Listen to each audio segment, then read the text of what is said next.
जय हिंद दोस्तों। Welcome to IAS with Hari Mohan. दोस्तों, इस टाइम पर जिस तरीके से जियो पॉलिटिकल सिनारियो चल रहा है, लगातार पूरे सिचुएशंस जो हैं वो बहुत ही काफी ज्यादा सिचुएशंस जो हैं वो अलग अलग लेवल पर दिखाई दे रही हैं। ऐसे में कहीं ना कहीं सीआरपीएफ की एक रिपोर्ट जो संसद की समिति के सामने रखी जाती है वो काफी ज्यादा चिंता करने वाली है। वो ये क्या है? सीआरपीएफ ने बहुत सारे ऐसे पॉइंट्स दिए और उनके ऊपर डिस्कस करके ये बताया कि सीआरपीएफ को भी इंटेलिजेंस गैदर करने और अपने काम को बढ़ाने की परमिशन दी जाए, क्योंकि अभी सीआरपीएफ जो है वो सिर्फ और सिर्फ लोकल सपोर्ट के ऊपर ही डिपेंड करती है और लोकल सपोर्ट की वजह से ही सारे काम करती है। अभी उसके पास किसी तरीके की इंटेलिजेंस या किसी तरीके के बाकी कोई अधिकार नहीं है, यानी सिर्फ और सिर्फ एक प्रोटेक्शन की फॉर्म में मौजूद है, इसके अलावा कुछ नहीं। लेकिन सीआरपीएफ का ये कहना कि जिस तरीके से लगातार इंडिया के लिए थ्रेट्स बढ़ रहे हैं, जिस तरीके से लगातार इंडिया परेशान होता जा रहा है या यूं कहें कि अलग अलग चुनौतियों से घिरता जा रहा है, उनको देखते हुए, उन सारे चैलेंजेस को देखते हुए सीआरपीएफ की पावर्स बढ़ाई जाए, सीआरपीएफ को काम ज्यादा या अथॉरिटीज ज्यादा दी जाए और अपनी लोकल इंटेलिजेंस गैदर करने में सीआरपीएफ की मदद, मतलब सीआरपीएफ अपनी लोकल इंटेलिजेंस भी गैदर करे, तभी इंडिया की जो आने वाली चैलेंजेस हैं उनसे बचा जा सकता है, वरना एक प्रॉब्लम मतलब आगे आने वाले टाइम में शुरू हो सकती है। तो एक तो सीआरपीएफ की रिपोर्ट, उसने बहुत सारे मामलों का जिक्र किया, जैसे CAA, NRC protest and all. वो ये कह रहे हैं कि जिस तरीके से इकोनॉमिक सपोर्ट वगैरह दिखाई दे, मतलब जिस तरीके से हमारे बहुत सारे सिटीज इकोनॉमिक हब बन रहे हैं, जानबूझकर ऐसी ऐसी कॉन्स्पिरेसीज की जा रही हैं जो हिंदुस्तान के लिए बिल्कुल भी अच्छी नहीं है। तो अब उसी चीज पर डिस्कस करते हैं कि असलियत में मामला क्या है। देखो दोस्तों, होता क्या है, जब जब कोई कंट्री तरक्की करता है तो उसके अंदर उससे जलने वाले भी काफी होते हैं, क्योंकि जब आप सुपर पावर बनने का रेस में आगे बढ़ रहे हैं, सुपर पावर की क्लेम कर रहे हैं, तो जब आप सुपर पावर का क्लेम करते हैं तो उस टाइम पर जो एग्जिस्टिंग सुपर पावर्स हैं या जो दूसरे देश हैं, वो आपके देश के अंदर बहुत सारे ऐसे प्रॉब्लम्स क्रिएट करना चाहेंगे कि आप बाहर से नहीं बल्कि अंदर से खोखले हो जाए। आमने सामने की लड़ाई लड़ेंगे तो सामने वाले को भी अपने लोग मरवाने पड़ेंगे, अपने वेल्थ को वेस्ट करना पड़ेगा, प्रॉब्लम क्रिएट होगी और सब चीजें। लेकिन जब आप अंदर अपने देश के अंदर ही समस्याओं में आ जाएंगे तो बाहर से लड़ने की कोई जरूरत बचेगी ही नहीं। इंडिया के साथ भी ऐसा ही है। एक बात याद रखिए, आज तक के रिकॉर्ड में इंडिया जब से आगे, जब जब इंडिया में स्ट्रॉन्ग लीडरशिप इमर्ज हुई है, जब जब इंडिया में स्ट्रॉन्ग लीडरशिप इमर्ज हुई है, तब तब एक चीज हमेशा समस्या रही है कि इंडिया के अंदर यूरोप और अमेरिका, खुले तौर पर अमेरिका और यूरोप और साथ में चाइना, ये तीनों के तीनों मिलकर इंडिया के अगेंस्ट कोई ना कोई कॉन्स्पिरेसी कर रहे होते हैं। ये याद रखिएगा, इंडिया के अगेंस्ट कोई ना कोई कॉन्स्पिरेसी कर रहे होते हैं, ये याद रखिएगा, ये रियलिटी है। तो क्या कॉन्स्पिरेसी है? अगर हम देखें तो सबसे पहले अगर हम नॉर्मली ध्यान दें कि इंदिरा गांधी, भाई इंदिरा गांधी का जो राइज और जिस तरीके से इंदिरा गांधी ने टर्निंग पॉइंट दुनिया के जियो पॉलिटिक्स और इंडिया की फॉरेन पॉलिटिक्स को दिया, वो था 1971। 1971 में इंडिया ने अपनी ताकत दिखाई और अपना एक डिप्लोमेटिक जो भी इनके अचीवमेंट, मतलब डिप्लोमेटिक स्किल्स दिखाई और पाकिस्तान का पार्टीशन कर दिया। और पार्टीशन ऑफ पाकिस्तान एक तरफ किया और दूसरी तरफ इंडिया जो है इंदिरा गांधी के टाइम पर यूएसएसआर के कैंप को ज्वाइन करता हुआ नजर आया। और ये इंडिया की फॉरेन पॉलिसी का एक ये अचीवमेंट था, पार्टीशन ऑफ पाकिस्तान। ये बहुत बड़ा अचीवमेंट था। और दूसरा, कैंप ज्वाइन करते हुए दिखाई देना, यूएसएसआर का कैंप ज्वाइन करते हुए दिखाई देना, ये कहीं ना कहीं एक डिप्लोमेसी थी, यानी एक पार्ट ऑफ फॉरेन पॉलिसी बन गया। अब माने या ना माने, हालांकि ये एक सबसे बड़ा इलॉजिकल पॉइंट या कुछ भी कहिए इसे, कि भाई अगर पाकिस्तान अमेरिकन कैंप में है और वो खुलकर अमेरिका को सपोर्ट कर रहा है और इंडिया नाम के अंदर है, नॉन अलाइन मूवमेंट है, समझे, तो बहुत छोटा सा बेसिक सा लॉजिक है कि why to disturb a country who is not in a camp. एक कैपेबल कंट्री है, उसे क्यों डिस्टर्ब किया जाए जो इस कैंप में है। आप अपने दोस्त को, जो किसी कैंप में नहीं है, आप अपने दोस्त को समझाओ ना, जाके आप पाकिस्तान को समझाओ कि पाकिस्तान ऐसा ना करे। लेकिन प्रॉब्लम तो यही है ना यार, प्रॉब्लम यह है कि पाकिस्तान अमेरिका के कैंप में बैठा हुआ था और वो लगातार बांग्लादेश के अंदर एट्रोसिटीज कर रहा था। मैं खुद और चीजों को कहूं या ना कहूं, किताब पढ़ना एक मुश्किल काम है, वो नॉर्मली हर कोई नहीं पढ़ पाता, इसलिए नॉर्मली वो वीडियो देखने की बात करता है। बीबीसी की बहुत सारी डॉक्यूमेंट्रीज हैं। बीबीसी इसलिए क्योंकि बीबीसी, मैं ये मानता हूं, एक यूरोपियन ब्रिटिश चैनल है, और ब्रिटिश चैनल के साथ साथ उसकी खास बात ये कि भैया वो उस टाइम से प्रो पाकिस्तानी रहा है और वो बार बार दावा करते हैं कि इंडिया और पाकिस्तान उनके लिए बराबर हैं। अब क्योंकि बार बार दावा कर रही हैं कि इंडिया पाकिस्तान उनके लिए बराबर है, तो बांग्लादेश के मामले में उनकी जो डॉक्यूमेंट्रीज हैं और बाद में एनालिसिस हुआ कि पाकिस्तान किस तरीके से गलत था या क्या प्रॉब्लम्स क्रिएट कर रहा था, वो सब चीजें हमें यहां पर दिखाई देंगी। ठीक है, तो बांग्लादेश के मामले में हम इंडिया में रिफ्यूजी क्राइसिस को झेल रहे थे। यहां रिफ्यूजी क्राइसिस को झेला जा रहा था। अब इंडिया रिफ्यूजी क्राइसिस को झेल रहा है, इंडिया बार बार कह रहा है कि भाई मान जाओ हम प्रॉब्लम में हैं, प्रॉब्लम में हैं, प्रॉब्लम में हैं। लेकिन अमेरिका और यूरोपियन पार्टनर्स जो हैं वो पाकिस्तान को आंख बंद करके इस तरीके से सपोर्ट कर रहे हैं कि भैया हमें कोई समस्या जैसे ना हो, और तुम जानो तुम्हारा काम जाने, हम तो इतना जानते हैं, तुम जानो तुम्हारा काम जाने, हम सिर्फ इतना जानते हैं कि पाकिस्तान को कुछ नहीं होना चाहिए। इंदिरा गांधी ने यूरोप के सारे देशों का दौरा किया, अमेरिका का दौरा किया, रिक्वेस्ट करी कि भाई प्लीज मान जाओ, हमें इस उलझन में मत डालो, लेकिन माना ही नहीं कोई।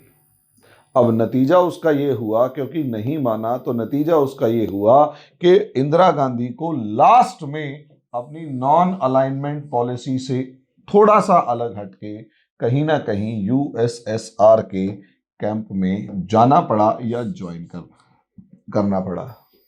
और नतीजा उसका ये हुआ कि पार्टीशन ऑफ पाकिस्तान हो गया, यानी बांग्लादेश अलग हो गया। लेकिन जो जियोपॉलिटिकल स्ट्रेंथ इंडिया ने 1962 में खोई थी, जो एक जियोपॉलिटिकल इन्फ्लुएंस इंडिया ने 1962 वॉर के बाद खोया था, या इंडिया को एक कमजोर घबराया हुआ देश की तरह देखा जाने लगा था, इंदिरा गांधी के इस अचीवमेंट से इंडिया ने कम से कम एक रीजनल पावर होने का दावा ठोक दिया था और यह समझा दिया था कि you can't go in south Asia without the help of India. लेकिन इसका दूसरा मामला यह था कि इंडिया एक रीजनल पावर होने का दावा कर रहा था, इसमें कोई दो राय नहीं है। इंडिया एक रीजनल पावर होने का दावा कर रहा था और इसमें कोई दो राय नहीं। लेकिन इसका दूसरा मामला ये था इंडिया का कि अमेरिका और पूरा यूरोपियन वर्ल्ड जो है वो पूरा यूरोपियन वर्ल्ड जो है वो इंडिया के अगेंस्ट जाकर खड़ा हो गया, या यूं कहें अमेरिका और उसके अलाइज इंडिया को एक थ्रेट की फॉर्म में देखने लगे कि ये अब यूएसएसआर के कैंप में है। यहां से सिचुएशंस बदलती हैं दोस्तों, और यहां इंडिया जो है, यहां इंडिया एक तरीके से टारगेट हो गया इन दोनों का। इन दोनों ने इंडिया को टारगेट करना शुरू किया। यहां से एक नई स्ट्रेटेजी बनी, लेकिन वो स्ट्रेटेजी असलियत में काम आई, या यूं कहें पीक पर आ गई 1978 में। भाई 1971 में आपने पाकिस्तान का फॉर्मेशन किया है, आपने पाकिस्तान का फॉर्मेशन कर दिया, यानी पार्टीशन ऑफ पाकिस्तान हो चुका है। लेकिन क्या आपको लगता है पार्टीशन ऑफ पाकिस्तान हो चुका है तो क्या आपको लगता है कि पाकिस्तान शांत बैठ गया होगा, या अमेरिका या यूरोप जैसे देश चुप बैठ गए होंगे? प्रॉब्लम असलियत में यहीं से शुरू होती है और 1978 तक जाकर इंडिया के अंदर पाकिस्तान तो बना लेता है 1000 कट पॉलिसी कि इंडिया को हम वैसे नहीं हरा सकते आमने सामने वाली लड़ाई में, इसलिए हम 1000 कट पॉलिसी बनाएंगे और इंडिया को 1000 छोटे छोटे इतने घाव देंगे कि वो अपनी ब्लीडिंग से ही मर जाएगा। अब जैसे ही यहां पर 1978 आता है, यानी पाकिस्तान ने प्रॉक्सी वॉर शुरू कर दिया और उसके बाद इंडिया के प्लेन हाईजैक होने शुरू होते हैं और बाकी सारी प्रॉब्लम्स शुरू हो जाती हैं। लेकिन पाकिस्तान जो है वो सेपरेटिस्ट या इंडिया की जो अगेंस्ट फोर्सेस हैं और खासकर खालिस्तान वाले मूवमेंट को तो सपोर्ट करना शुरू कर चुका है। उसने फैब्रिकेट नहीं किया, जो थोड़ा सा डिजेंशन, छोटा मोटा गुस्सा था भिंडरवाला वाला, पाकिस्तान ने उसे बढ़ाया। लेकिन 1978 ईरानियन रेवोल्यूशन होता है और ईरानियन रेवोल्यूशन के अंदर खामेनेई गवर्नमेंट आ जाती है और 1979 में अफगान वॉर शुरू होता है। असलियत में सिचुएशन यहीं से क्रिएट होती है, ये याद रखिए। ईरानियन रेवोल्यूशन और अफगान वॉर जब ये दोनों की दोनों होते हैं तो यहां कहीं ना कहीं कोल्ड वॉर का नया फेज शुरू हो जाता है, क्योंकि ईरान एक ऐसा देश जो किसी टाइम पर ब्रिटेन और अमेरिका के कहे अनुसार चलता था, वहां से सरकार उनकी जा चुकी थी और अफगानिस्तान जो है एक बैटल ग्राउंड की फॉर्म में बन चुका था। अब ऑब्वियस सी बात है, इस फॉर्म में अगर ये बन चुका है तो अमेरिका चाहेगा कि पाकिस्तान के साथ, अच्छा एक जियोपॉलिटिकल चेंज यहां पर यह हुआ कि सऊदी अरेबिया जो किसी टाइम पर यूएसएसआर के कैंप में था वो अब अमेरिकन कैंप में चला गया, क्योंकि ईरान की जो भी गवर्नमेंट आई, उसने खामेनेई गवर्नमेंट जो आई, उसने साफ कहा कि ये जो इस्लामिक रेवोल्यूशन हम ईरान में लेकर आए हैं, ये इस्लामिक रेवोल्यूशन पूरे अरब वर्ल्ड में फैलेगा या पूरे इस्लामिक वर्ल्ड में फैलेगा। और जैसे ही ये कहा गया कि ये इस्लामिक रेवोल्यूशन पूरे अरब वर्ल्ड में फैलेगा, सऊदी अरेबिया घबरा गया, यूएसएसआर अफगानिस्तान में एंटर कर गया, ईरान के साथ उसके रिलेशंस अच्छे होने लग गए, तो सऊदी अरेबिया जो है वो अमेरिकन कैंप में चला गया। यहां से वो दौर है जब इंडिया का एक तरीके से 1000 कट पॉलिसी पाकिस्तान की उठाई जाती है और इंडिया के अंदर ऐसे ऐसे फॉल्ट लाइंस क्रिएट की जाती हैं, ऐसे ऐसे जो लड़ाइयां शुरू की जाती हैं जो इंडिया में नहीं होनी चाहिए थी। क्या अलग अलग तरीके से बांटा गया, कैसे कि सबसे पहले अगर आप उठाकर देखेंगे पाकिस्तान, इस पाकिस्तान और कश्मीर वाले रीजन के अंदर सेपरेटिज्म को बढ़ावा दिया गया। कश्मीर में सेपरेटिज्म को बढ़ावा दिया, और यहां अगर आप देखेंगे तो पाकिस्तान में खालिस्तान को बढ़ावा दिया गया। ये जो पूरी बेल्ट है गुजरात से लेकर और लगभग यूपी महाराष्ट्र की ये बेल्ट, यहां अगर आप देखेंगे तो कम्युनल कॉन्फ्लिक्ट्स जो हैं वो सबसे ज्यादा बढ़ाए गए। कम्युनलिज्म यानी हिंदू वर्सेस मुस्लिम यहां करवाया गया। हालांकि इसमें अपनी भी कमियां रही होती हैं, लेकिन कहीं ना कहीं फैब्रिकेशन यहां सबसे ज्यादा हुआ, और यहां से सऊदी अरेबिया जो है वो हिंदू खासकर मुस्लिम्स को फाइनेंस कर रहा है वहाबिज्म के नाम पर, कि वहाबिज्म को फैलाया जाए। एक तरफ वहाबिज्म पाकिस्तान में फैला जिसकी वजह से मुजाहिदीन तैयार हुए, लेकिन हम इस चीज को नहीं भूल सकते कि इसी सऊदी अरेबिया ने एक फाइनेंस किया था उस टाइम पर इंडिया की मस्जिदों के अंदर वहाबिस्ट आइडियोलॉजी को स्प्रेड करने के लिए। और अगर वहाबिस्ट आइडियोलॉजी स्प्रेड होगी तो उसका सीधा मतलब यह है कि इंडिया के अंदर रेडिकलाइजेशन ऑफ मुस्लिम्स का किया जाएगा, और जब मुस्लिम्स का रेडिकलाइजेशन होगा तो उसका दूसरा पार्ट हिंदू अपने आप रिएक्शन की फॉर्म में रेडिकलाइज होता चला जाएगा।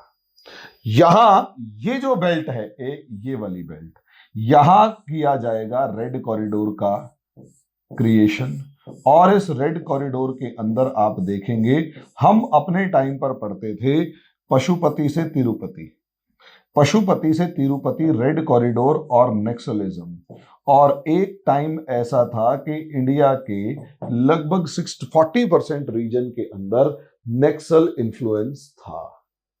ये रेड कॉरिडोर मौजूद था, और इस रेड कॉरिडोर के अंदर नक्सलिज्म की बात की जाती थी, और लिटरली नक्सलिज्म इतनी जबरदस्त लेवल पर क्रिएट हो चुका था कि कुछ कहने की हद नहीं।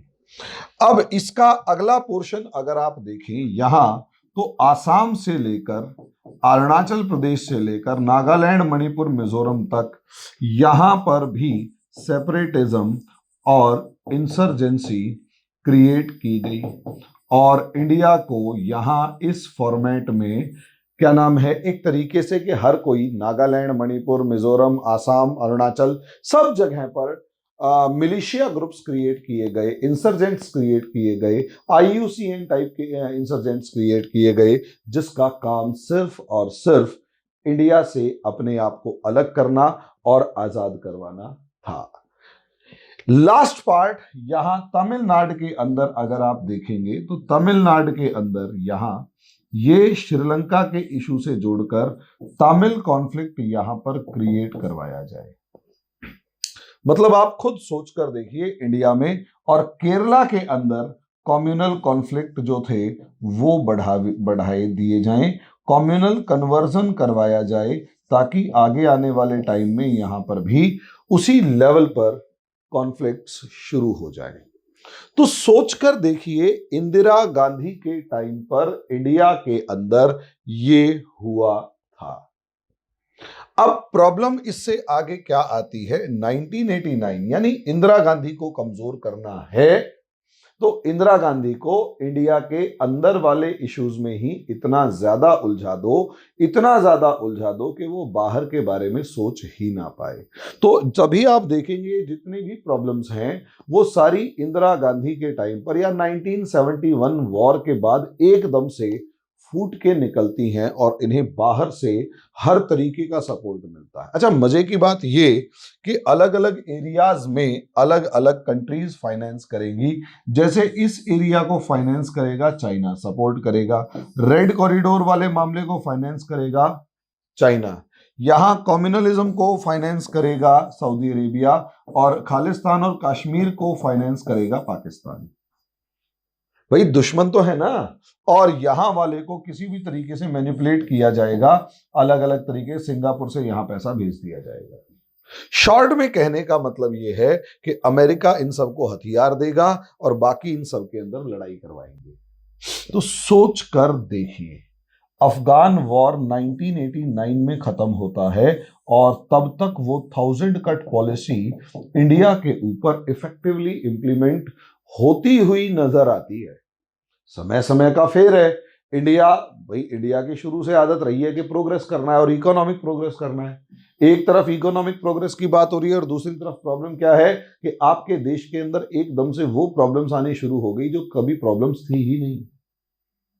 कभी प्रॉब्लम्स नहीं थी, वो प्रॉब्लम्स आनी शुरू हो गई। शांति से लोग डील कर रहे हैं, अब हथियार उठा रहे हैं। भाई शांति से बात करने में कोई समस्या नहीं है, बातचीतें चलती रहेगी, लेकिन हथियार उठाना खतरनाक है, बहुत खतरनाक है हथियार उठाना। अब यहां पर 1989, अब आप सोचिए इंडिया की सरकार कमजोर है। अच्छा, 1989 का वो जो साल था वो भी काफी ज्यादा प्रॉब्लमेटिक था इंडिया के लिए। क्यों? क्योंकि 1989 से लेकर और 1999 के बीच तक का वो फेज ऐसा है इंडिया का जो पॉलिटिकल और इकोनॉमिक इंस्टेबिलिटी का काल था कि इंडिया जो है वो पॉलिटिकली और इकोनॉमिकली इनस्टेबल था। और मजे की बात ये कि पाकिस्तान, जिसे कहते हैं ना कि अमेरिका और यूरोप का सबसे प्यारा था, पूरी दुनिया पाकिस्तान की तरफ देख रही थी कि पाकिस्तान ने अमेरिका का साथ देकर अफगानिस्तान में यूएसएसआर के डाउनफॉल में सबसे इंपॉर्टेंट रोल प्ले किया। अपना घर जला लिया वो बाद की बात है, लेकिन यूएसएसआर के डाउनफॉल में सबसे ज्यादा इंपॉर्टेंट रोल प्ले किया, इसमें कोई दो राय नहीं है। और जब ये इंपॉर्टेंट रोल प्ले किया पाकिस्तान ने, तो ऑब्वियस सी बात है यूरोपियन कंट्रीज का बहुत प्यारा बन चुका था, ये बहुत ज्यादा प्यारा बन चुका था। अब ऐसी सिचुएशन में एक तरफ इंडिया इकोनॉमिक क्राइसिस में है, गरीब है, कमजोर है, समझे। वहां से पाकिस्तान को अपॉर्चुनिटी थी कि कश्मीर में इंसर्जेंसी बढ़ाए। तभी आप देखेंगे 1989 में इंडिया की कमजोरी का फायदा उठाकर एक तरफ कश्मीर में इंसर्जेंसी बढ़ाई गई, दूसरी तरफ यहां इंसर्जेंसी बढ़ाई गई। और 1990s का काल इन सब का पीक था। यहां पर कम्युनल रायट्स लगातार हो रहे हैं। इधर नक्सलिज्म जो है वो अपने पीक पर पहुंच चुका है और यहां इंसर्जेंसी अपने पीक पर पहुंच चुकी है। और यहां तमिल इशू, इंडिया की एग्जिस्टेंस का क्वेश्चन था और दुनिया में ये प्रिडिक्शन किया जाने लग गया था 1990 के आसपास तो कि क्या इंडिया बचेगा या कलैप्स करेगा। कलैप्स करेगा तो कितने टुकड़े होंगे, जैसे आज के दिन पाकिस्तान के बारे में किया जा रहा है। पाकिस्तान और इंडिया के बीच में डिफरेंस क्या है वो एक अलग मैटर है। पाकिस्तान का एलीट क्लास कभी पाकिस्तान का सगा नहीं बना। इंडिया के एलीट क्लास की सबसे बड़ी खास बात है कि वर्स्ट फेज में भी स्विस बैंक के थ्रू या कैसे भी टैक्स हेवंस के थ्रू पैसा इंडिया आया, इंडिया में ही इन्वेस्ट हुआ। तो इंडिया की जो मनी थी वो इंडिया में रही। उसका बेनिफिट ये रहा कि इंडिया को कोई प्रॉब्लम नहीं थी। ठीक है, बेईमानी है लेकिन प्रॉब्लम नहीं है। अब यहां से आप समझिए एक तरफ, अब दूसरी तरफ ये था कि 1999, अब इंडिया का टर्निंग पॉइंट क्या है, 1989 से लेकर 1999 के बीच तक अगर आप देखें तो 1998 तक लगभग 10 साल इंडिया के बहुत ज्यादा पॉलिटिकल इकोनॉमिक क्राइसिस वाले हैं। लेकिन यहां कहीं ना कहीं रिवाइवल होना जब शुरू हुआ तो इस रिवाइवल का असर जो है वो न्यूक्लियर टेस्ट की फॉर्म में देखने को मिला कि भाई इंडिया ने न्यूक्लियर टेस्ट कर दिया पोखरण के अंदर। और 1999 में जिस तरीके से इंडो पाक वॉर या कारगिल हुआ, उस चीज से इंडिया की जो स्ट्रेंथ थी वो साफ दोबारा नजर आने लग गई। ये एक बहुत बड़ी अचीवमेंट थी इंडिया की और इंडियन फॉरेन पॉलिसी का टर्निंग पॉइंट था। लेकिन यहां तक आते आते अमेरिका को भी इंडिया में इंडियन मिडिल क्लास 10 साल के अंदर इंडियन मिडिल क्लास जो था वो बहुत तेजी से बढ़ा और इंडियन मिडिल क्लास तेजी से बढ़ा और अमेरिका को इंडिया के अंदर मार्केट नजर, इस मिडिल क्लास के अंदर मार्केट नजर आने लगी। और यही एक कारण था कि अमेरिका ने इंडिया को, और सबसे बड़ी बात, अमेरिका में पोटेंशियल मार्केट नजर आने लगी और राइज ऑफ चाइना दिखाई देने लगा। तो यहां असलियत में आप देखेंगे कि इंडिया के 2000 वाला जो साल था ना दोस्तों, वो इंडिया का 2000 से लेकर 2013, 14, 15 तक का, 14 तक का काल इंडिया के लिए बड़ा ही, जिसे कहते हैं इंपॉर्टेंट काल है, गोल्डन फेज है। क्योंकि उस फेज में इंडिया को किसी भी तरीके से बहुत ज्यादा सी प्रॉब्लम फेस नहीं हो रही थी। खालिस्तान मूवमेंट जो है वो लगभग मरा हुआ सा नजर आ रहा था। कश्मीर की इंसर्जेंसी पत्थरबाजी तक सीमित रह गई थी, उसके अलावा बहुत ज्यादा इंसर्जेंसी नहीं थी, क्योंकि वॉर अगेंस्ट टेररिज्म की बात होने लग गई थी। हमारे यहाँ इंसर्जेंसी जो नॉर्थ ईस्ट वाली है उसे कंट्रोल कर लिया गया। नक्सलिज्म के अगेंस्ट जो है वो कंट्रोल करते करते इस तरीके से कंट्रोल किया गया कि अब तिरुपति से बालाजी तो छोड़ो, लेकिन कहीं ना कहीं सेक्शंस के अंदर उसको काउंटर करने के बाद जो क्या नाम है, अलग अलग तरीके की बटालियंस बनाई गई और उन्होंने जिस तरीके से नक्सलिज्म का सफाया किया, नक्सलिज्म कंट्रोल में आने लगा। और सबसे बड़ी बात ये कि कम्युनलिज्म जो है उसमें भी लोगों की जो गुस्सा था वो शांत होने लगा। हाँ, हिंदू रेडिकलिज्म बढ़ना शुरू हुआ, लेकिन हिंदू रेडिकलिज्म ने कहीं ना कहीं मुस्लिम्स के अंदर भी एक जो ओवर एग्रेशन थी उसे कम किया। और वो कश्मीर वाला मामला जो था, जिसमें एक्सोडस ऑफ कश्मीरी पंडित्स जो था, वो भी कहीं ना कहीं एक कंट्रोल, मतलब वो भी भूलना शुरू हुआ लोगों ने। यानी 2000 से लेकर ये 14-15 ईयर्स ऐसे थे जो इंडिया की प्रोग्रेस के लिए एक बहुत इंपॉर्टेंट सेक्शन के फॉर्म में देखे जाते हैं, समझे। अब यहां क्या हुआ, यहां से अगला सेक्शन ये था 1999 के बाद 2015 तक आते आते 14 तक एकदम से। लेकिन 2014 इंडिया के लिए टर्निंग पॉइंट फिर दोबारा इसलिए कि 30 साल के बाद कंप्लीट मेजॉरिटी गवर्नमेंट आई है। और ये जो कंप्लीट मेजॉरिटी गवर्नमेंट 2014 में 30 साल के बाद आई, और लगभग लगभग जिसे कहते हैं कि कंप्लीट मेजॉरिटी गवर्नमेंट के साथ साथ एक नेशनलिस्ट गवर्नमेंट आई, जिसका काम नेशनलिस्ट गवर्नमेंट आई, और वो स्ट्रॉन्ग नेशनलिस्ट गवर्नमेंट है। वो स्ट्रॉन्ग नेशनलिस्ट गवर्नमेंट जो पर्सनालिटी बेस्ड नहीं है, एक ऑर्गेनाइजेशन बेस्ड है। आरएसएस इज एन ऑर्गेनाइजेशन, इस ऑर्गेनाइजेशन बेस्ड है। और कहीं ना कहीं बचपन से दावा करते हुए आ रहे हैं, शुरू से दावा करते आ रहे हैं कि इंडिया को नंबर 1 बनाएंगे। ठीक है, 2014 से लेकर जो सिचुएशन आगे बढ़ती गई, यहां से दुनिया को पता लग गया, अमेरिका और दूसरे देशों को भी, कि इंडिया जो है वो पावरफुल होने जा रहा है।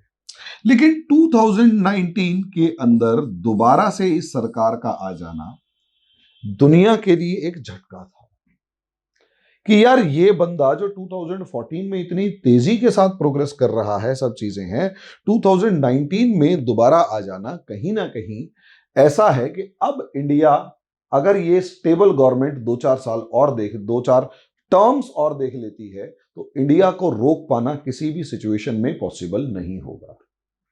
यहां से वही प्रॉक्सी वॉर दोबारा से शुरू किया गया 2018 के आसपास ही। शायद देखो, इंडिया क्या, दुनिया के सभी देश एक दूसरे पे नजर बनाए रखते हैं। तो 2018 के आसपास एक माइंडसेट क्रिएट हुआ, और वो था अर्बन नेक्सलिज्म का। अर्बन नेक्सलिज्म का 2018 में हमने पढ़ा, समझ में नहीं आया।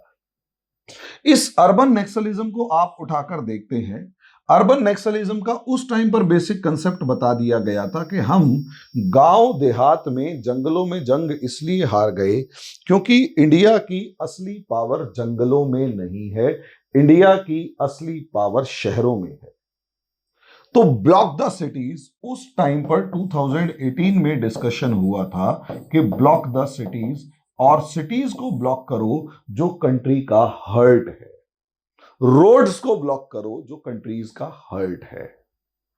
ये जो पार्ट था ना, ये उस टाइम पर लोगों को समझ में नहीं आया था, लेकिन क्योंकि भाई हम इस टीचिंग प्रोफेशन में हैं, बहुत सौ से डिस्कशन किया, डिबेट किया, डिबेट तो खैर क्या किया, डिस्कशन किया उस टाइम पर, तो एक चीज निकल कर सामने आई कि असलियत में कुछ तो गड़बड़ है, जो हवा हो जाएगी पता नहीं लगेगी, कि सामने आके हथियार उठा के मत लड़ो।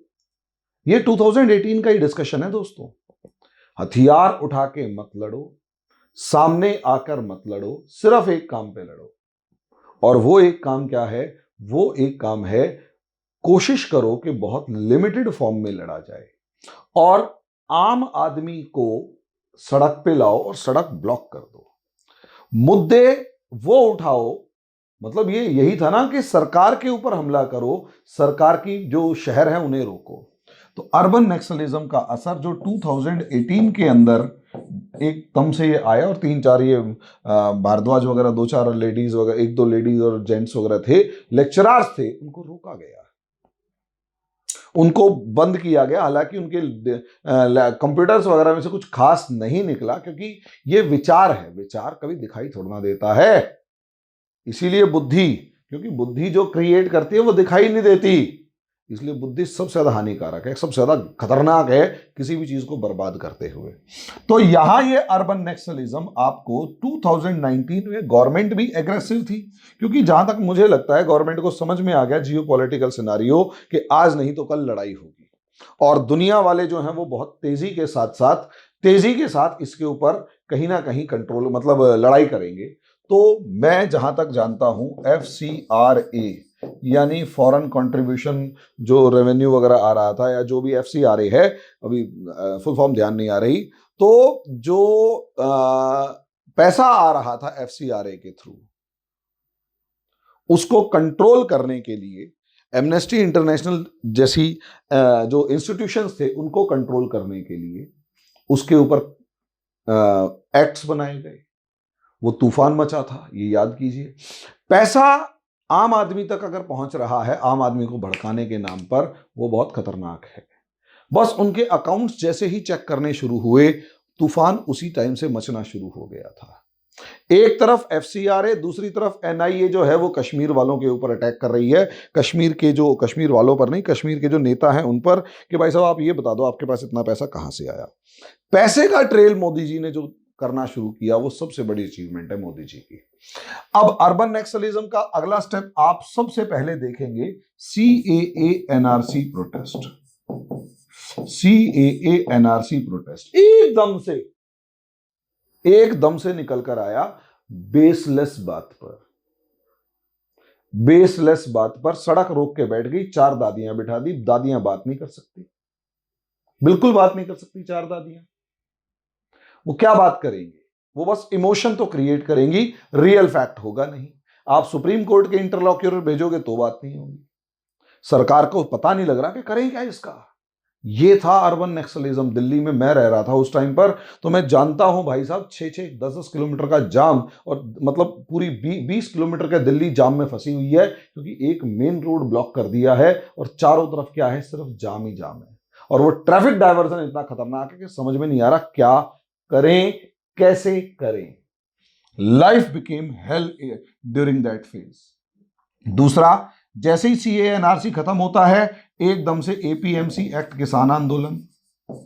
अब भाई साहब, मैं तो एक किसान परिवार से हूं, बहुत सारे मेरे रिश्तेदार जो हैं आज भी खेती बाड़ी कर रहे हैं, वो तो खुश थे APMC से कि यार कंपनी आंदे पैसा देगी। लेकिन नहीं, ये भी हवा क्रिएट कर रखा है। 1.5 साल तक जनता उसको बिठा दिया, और जब सरकार को यहां झुका के माने। 26 जनवरी का मामला एक प्रोपेगेंडा था इस चीज में कि सरकार को प्रोवोक करो, सरकार एक दो बंदों को मारे और हम प्रोटेस्ट फिर करें, और वायलेंट प्रोटेस्ट करें। ये रियलिटी है। जब ये 26 जनवरी वाला प्रोटेस्ट हुआ, आई वॉज इन दिल्ली, और मेरे घर से कुछ ही दूर के ऊपर ये सारा, और घर के पास वाली सड़कों से सारे के सारे निकल के जा रहे हैं। अब यहां से APMC एक्ट एकदम से, आपको याद है 2018 के अंदर बुर्का, हिजाब इशू। सोचकर देखिए, 5-6 लड़कियां आती हैं और पूरा हिंदुस्तान खड़ा हो जाता है कि हिजाब पहनना हमारा फंडामेंटल राइट है। मतलब कोई कम्युनिटी ऐसी कैसे हो सकती है जो ये कह रही है कि मेरे को चेन्स में बंधना एक फंडामेंटल राइट है? सोच कर देखिए, कोई कम्युनिटी ऐसी नहीं होती है। उसको ऐसा सिखाया गया, किस बच्चियों को सिखाया गया, और हवा हो गई। उसके बाद वो शर्जिल इमाम जैसे बंदे खड़े हो गए। ऐसे ऐसे बहुत सारे। अब आप देखेंगे अप्रैल के अंदर जिस तरीके से सर तन से जुदा वाला एकदम से मैटर उछाला गया। नुपुर शर्मा से पहले जो तस्लीम रहमानी ने किया उसको दबा दिया गया, लेकिन एकदम से मुद्दे को उछाला गया। ये समझिए, ये ऐसे ऐसे मामले हैं जहां कोई भी सरकार घुटनों के बल आ जाती है। उसे सरकार को जनरली फिर समझ में नहीं आता क्या किया जाए, क्योंकि इसका कोई सॉल्यूशन ही नहीं है। आम जनता है और आम जनता को समझ नहीं है। भाई नेता प्रोटेस्ट कर रहा है तो नेता से बात करोगे, जनता प्रोटेस्ट कर रही है तो जनता से बात करोगे। जनता के सामने एक लीडर तो होना चाहिए बात करने वाला। यहां लीडर नहीं था। लीडरलेस प्रोटेस्ट दुनिया के सबसे खतरनाक प्रोटेस्ट होते हैं। तो सोचकर देखिए, ये जो प्रॉब्लम्स हैं ये इसलिए भी है। हालांकि मुझे ऐसा लगता है कि हमारी गवर्नमेंट इफेक्टिवली इनसे डील करती है, इफेक्टिवली, लेकिन फिर भी कहीं ना कहीं चैलेंजेस तो हैं, कहीं ना कहीं चैलेंजेस हैं। और वो चैलेंजेस को हमारी सीआरपीएफ ने पॉइंट आउट किया कि भैया समझे कि हल्के और आधारहीन आंदोलन जो है ये बहुत छोटी छोटी बातों को बहुत बड़े लेवल पर ले जाते हैं और उसका कोई सॉल्यूशन नहीं होता और हवाबाजी होती है और गायब हो जाते हैं। इन चीजों को समझना होगा। और हमारे देश के सामने जो चैलेंजेस हैं वो सीआरपीएफ की उस रिपोर्ट में साफ नजर आया है कि जो नॉन स्टेट एक्टर्स हैं कितने ज्यादा खतरनाक हैं। तो दोस्तों, आपको ये वीडियो कैसा लगा वो मुझे जरूर बताएं। अभी के लिए इतना ही, धन्यवाद।